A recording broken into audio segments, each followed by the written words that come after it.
What's up, What's up, YouTube family? All right, YouTube. I am Shan, and I'm here with your boy Clam. All right, so today we have another Thomas Sowell, but this time we have Thomas Sowell versus Trevor Noah on slavery and reparations. Yes, let's see what they got going on. You ready to get into it? Yes, sir. Yes, ma'am. I'm sorry. I'm saying. I'm gonna say yes, sir. My bad. Dang, Daniel. All right, Charles. Well. All right, let's go. So to your question, I think you have to understand what the word reparations means first. Okay. So reparations, you are repairing something that you have broken. You are paying for something that you were supposed to pay for.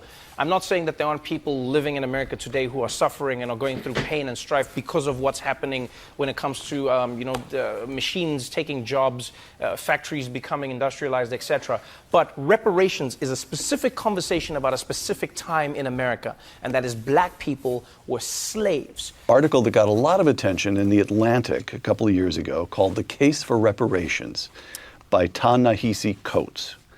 Quote, "White supremacy is a force so fundamental to America that it is difficult to imagine the country without it. Reparations is the price we must pay to see ourselves squarely." Close quote. And Tom Sowell, who actually saw Jim Crow with his own eyes and experienced it, responds how? It would be nice to know his evidence for what he said, just to be old-fashioned about it. No, it was a rotten system. But I don't know how we get from that to reparations. I mean, what we see in the United States in terms of the bad things, you see all around the world. If you were to give reparations to everyone whose ancestors had been slaves, I suspect that you would have to give reparations to more than half the entire population of the globe. Slavery was not confined to one set of races. I suspect that most of the people who were either slaves or slave owners around the world were neither white nor black. I mean, this was a universal curse of the human species. Africa, the Middle East, Asia, slavery took place everywhere. And it continued elsewhere long after it was abolished in the Western countries. Right. You know what I mean? I've even heard people say like, oh, but there were some of the Irish who were indentured. Like, yeah, slavery. Look at the numbers, look at the time, look at the level of work. You could not work toward your freedom. For most black people in America, this was a time when you lived and died as a slave. And so that's what reparations is about. The other thing, I have a slight sidebar in there on the history of slavery. Mm-hmm. The history of slavery existed all over the world for thousands of years among all sorts of people, as far back as the history of the human species goes. It's one of many evils that the left tries to localize, when in fact it is a universal evil. But more than that, as much as slavery is repudiated around the world today, prior to the 18th century, I know of no serious effort to abolish the institution anywhere. Anywhere. Anywhere. Not in Africa, not in the Arabian world. Not in Africa in the 21st century. When Adam Smith wrote in 1776 that the only place in the world where slavery had been abolished completely was Western Europe. And so this was as late as the year this country was founded. Yes. And so the idea that this is something that the United States had that nobody else had, or the other countries that didn't have, it's been estimated that there are more slaves in India than in the entire Western Hemisphere. Wow. And that's before and after Columbus got here. Right.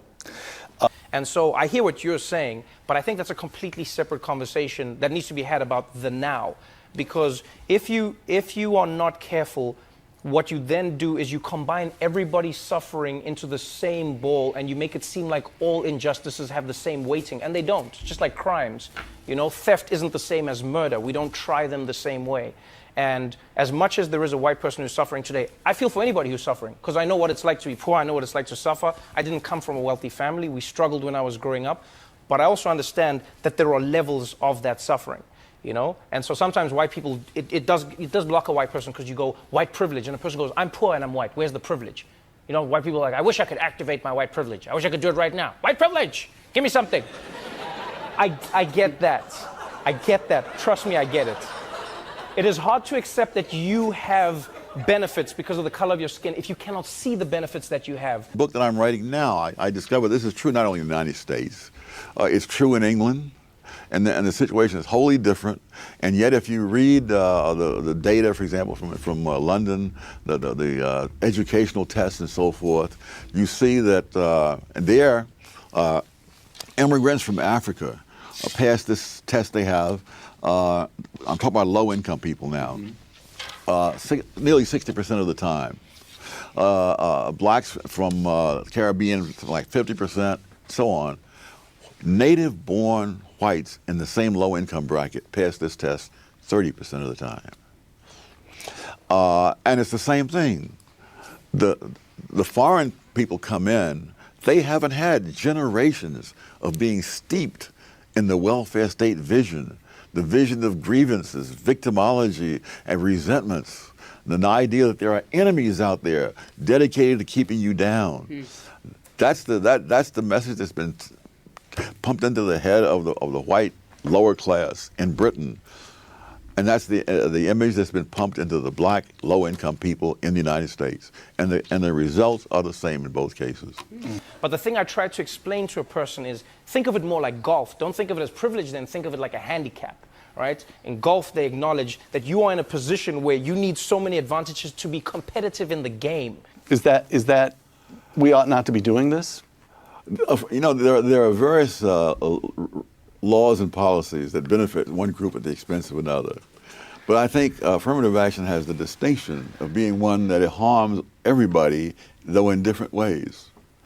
And so there's a lot of evidence that there are black kids who have all the qualifications to be successes in college, who nevertheless are failures because they are systematically mismatched with institutions whose standards they don't meet, even though they may meet the standards of 80 or 90% of the colleges in America.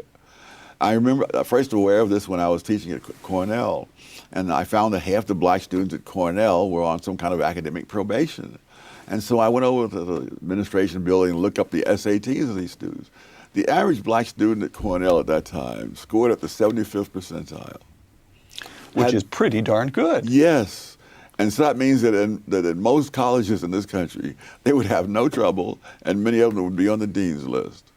But at Cornell, the average liberal arts student at that time was in the 99th percentile. And when you're teaching students like that, you teach at a pace that most people of any race cannot keep up with. And it was always complained that I was assigning all kinds of reading. But heck, I'm teaching kids who are in the top 1%. They can keep up with the reading that I'm assigning. So Cornell was taking very talented black kids and spending 4 years teaching them to feel inadequate. Yes, and succeeding at that. Right? So what they say is you have a handicap of 15, so that means like you're going to be hitting from this tee and you get more chances to get the ball in because we understand the position you're in. And if you're a black person in America, from slavery, from day one. Pondering all this, I noticed something, a column that you wrote, this is a couple of years ago, in which you rebutted Nicholas Kristof of the New York Times. And Kristof had ascribed the gaps between African Americans and whites in America, gaps in wealth, gaps in educational achievement, the usual gaps, to, and this is a quotation from Kristof, to the lingering effects of slavery, close quote. Oh, yes. And here's Tom Sowell, quote, "If we wanted to be serious about evidence, we might compare where blacks stood 100 years after the end of slavery with where they stood after 30 years of the liberal welfare state. In other words, we could compare hard evidence on the legacy of slavery with hard evidence on the legacy of liberals," close quote. And the number of injustices that have held black people back in America amount to an insurmountable, like you look at black people's freedom, you look at black people's land, just land alone.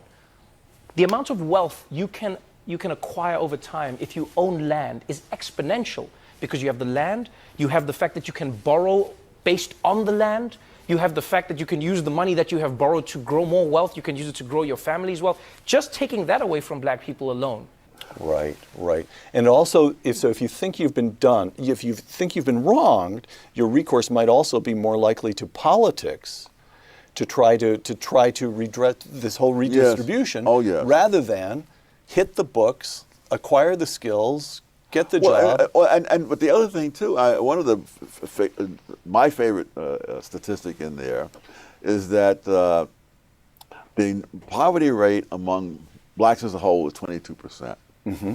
Among whites as a whole is 11%. And among black married couples is 7.5%.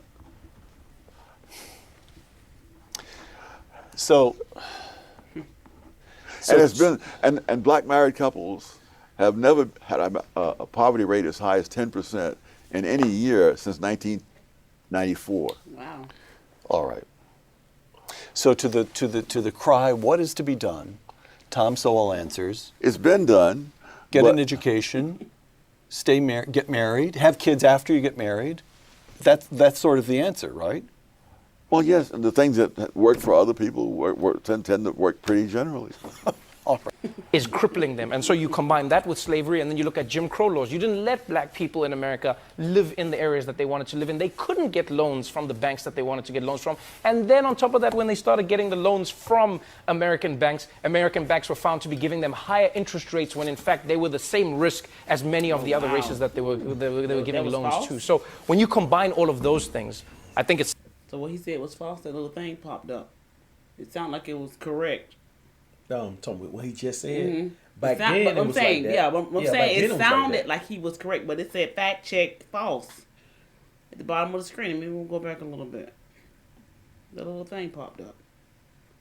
So I get that. I mean, I think back then it was a little hard. Could have been, but I don't think. Now it's not like that. But no, but I don't think the amount. You that have he opportunity now to buy land and everything. So, but back then it was kind of a little rough. So banks, we wasn't able to drink, at white fountains. You know what I'm saying? Mm-hmm. So that's just the way it was.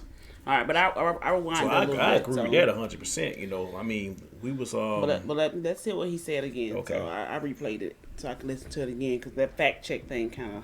Who put the fact check? When they started getting the loans from American banks were found to be giving them higher interest rates when in fact they were the same risk as many of the other races that they were giving loans to. So when you combine all of those things, I think it's safe to say that black Americans have a conversation that they need to be having with the United States. Doesn't involve me, doesn't involve white people, it's like, yo, American government, meet the black people. So it's like you're trying to say that just because we were black back in the day, that every black person that applied for a loan was given a higher interest rate. Mm-hmm. You can't say that every black person back then was given a high interest rate. they was able to do that back then.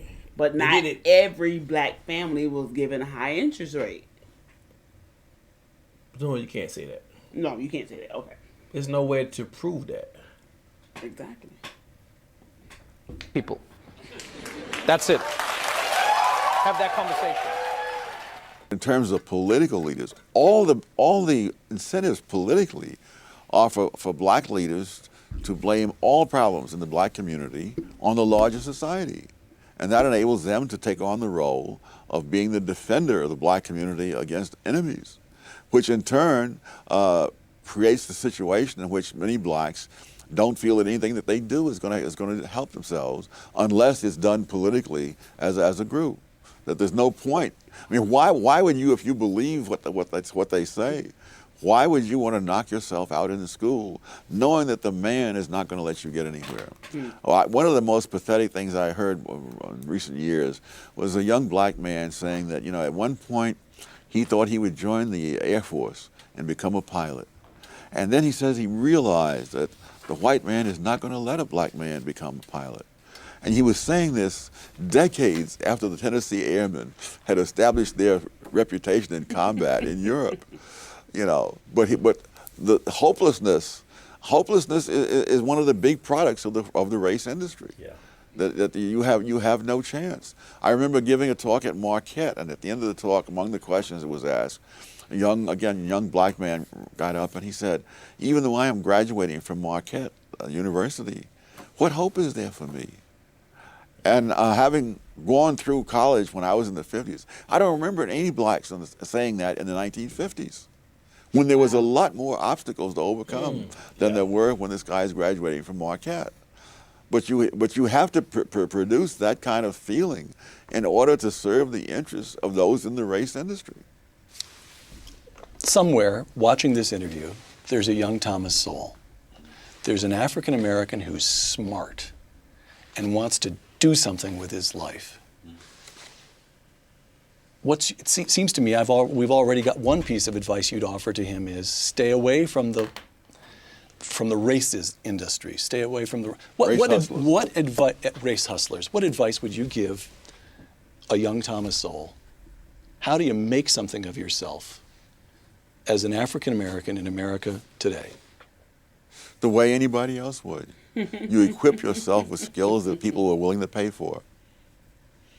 All right. Tom? So similar to the Anna Kasparian freakout, by the way. We're going to have to clip this and do another one of just like the Young Turks freaking out. Why it won't pause? Okay. I guess it went off because that was it. Oh, wow. Okay. Yeah. We still recording, right? Yes, we are still recording. Okay. I don't know what happened, but I'm not sure why they jumped off of that. Okay. Let's see and make sure. But yeah, it just popped off that. Okay, so that was pretty deep. I really don't know where to start at, but what stood out to me, okay, first of all, reparations for slavery. Okay, so yes, we know that slavery was, worldwide. It wasn't just done in Africa. So again, we're going back to, okay, who's got to pay who for slavery? Now that's opening up a whole nother, can of worms on that. The one thing that, another thing that I thought about as he was talking is, it just came to my mind, black people can only hold, can be our worst enemy. You can be your own worst enemy.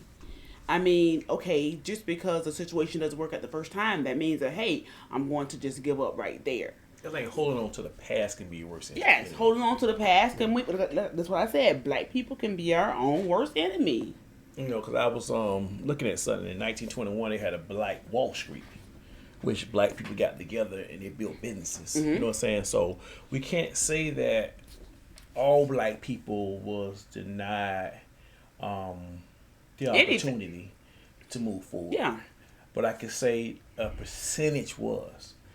But why have hopelessness? Why still have hopelessness as a black person? Because, like he mentioned before the video clicked off, about in like our parents' generation, you really heard. I don't remember really hearing them talk about hopelessness. You said generation, right? Yeah. Generation. Things are passed down by generation. But hopelessness can be passed down from generation to generation. Wow. Right?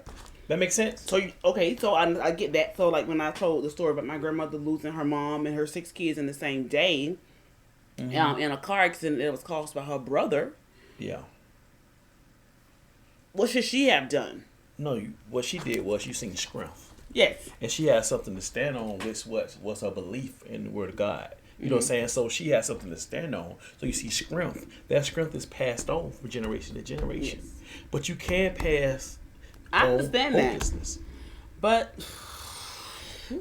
okay, I think about, we teach our kids about Ruby Bridges, the little girl that was the first black child in a white school. Okay, I understand that, hey, she could have been nervous, afraid, scared, but did she turn around and not go into school? Because her parents wasn't able to go to a school that she was able to go to? You think she didn't turn around? She went inside the school and she was able to get an education just like any other child. So that right there, we show that to our kids at school for Black History Month. One teacher, she actually made it where all her kids, wore like, they wrote like what they liked about her or what they enjoyed about learning about her. And that was a young girl at the time. I mean, then he also talked about holding black people back. I mean, right now, I think it's a small percentage of black people that think that way. You know, you see a lot of successful black people. You do see a lot of Americans, successful. You know what I'm saying? Black people, African Americans. If I guess 2% may think that way, 3%, I go to 5%. But you got a lot of young people that's successful right now. Yeah, you do. Yeah, at a young age. YouTubers. I mean, so many different content creators. I mean, when the pandemic came and you see so many people making videos to where you have so many black content creators, yes. You mean to really tell me that you have hopelessness and somebody's holding you back when you sat there and made all these videos? Some of them you never even thought how creative, like, wow, I never even thought about doing that right there. Yeah. The creative part just displayed out in the black community, just doing videos during the pandemic.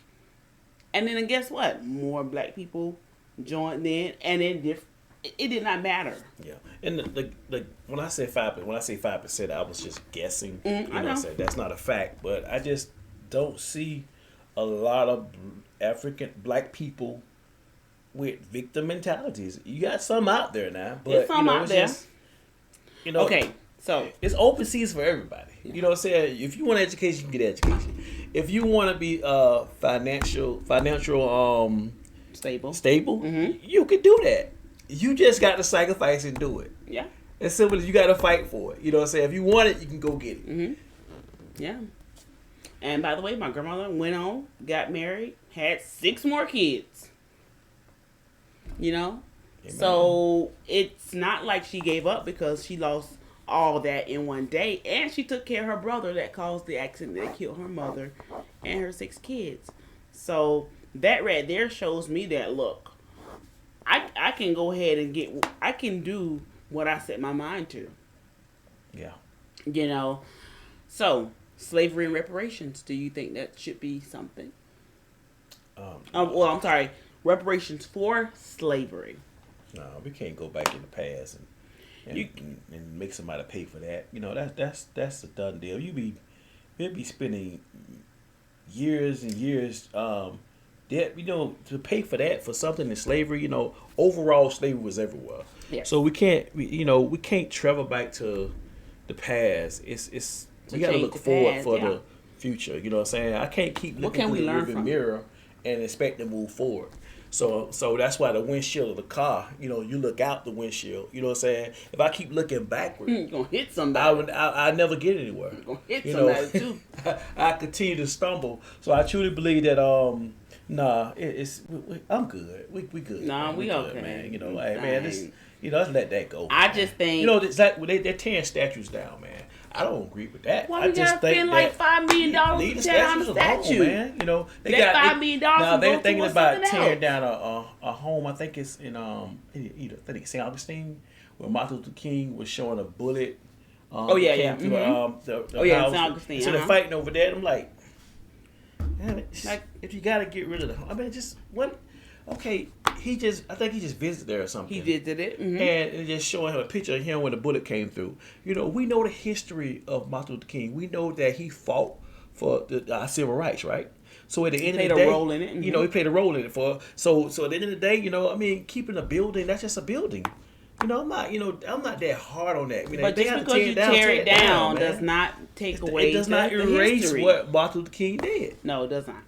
And taking away the statues and all this money, okay, let's go ahead and use that money for community centers. Back when I was growing up, we had community centers where they taught us how to be young ladies. I know all that stuff, yeah. They taught us how to be young ladies. The lady would come into the community center and teach us how to, etiquette or whatever. I know it was like... Well, I remember the YMCA, boy. I knocked a couple of guys out of there, boy. I'm talking about how to boss in love. Well, they taught us how to be ladies, the little program that I was in. So I don't know what you was in. Still boxing, man. But the thing is, use that money for something else in the community. Yeah. Like, oh my God. You too, fam. We're not gonna drag this one. Okay. Like, comment, subscribe. Please subscribe. And yes. Give us your opinion. Yeah. Don't forget to comment as well. Yeah. All right. Peace. Peace.